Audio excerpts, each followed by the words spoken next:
जीना मुश्किल हो गई।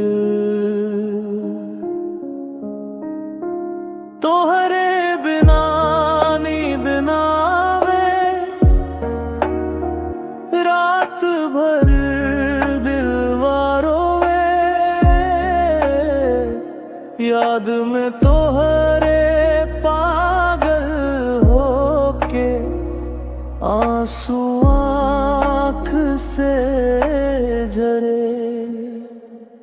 जवन सपना साथे देखनी सब अधूरा रह गई।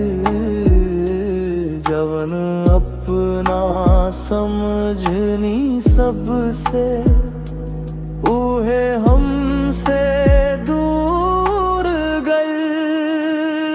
तोहरे बिना दिल रोवे हो, हर घड़ी बस तो के सोचे हो।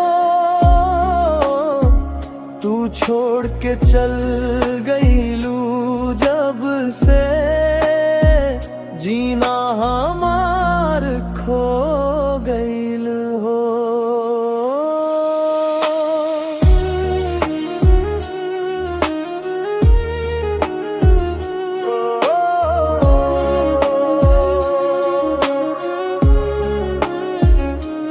गली गली तो के खोजत बानी, नाम तोहार पुकारत बानी। तू ना बस अब लौट के, बस याद में हम मरत बानी।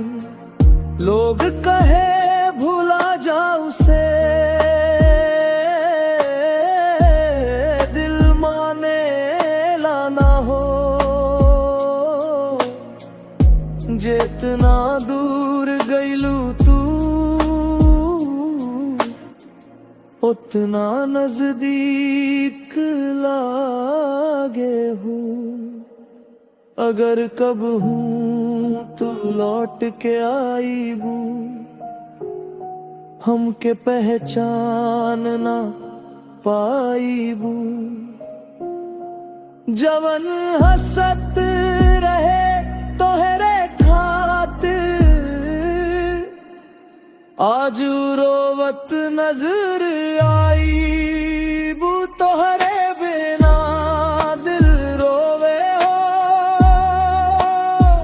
हर धड़कन में तू ही रहे हो।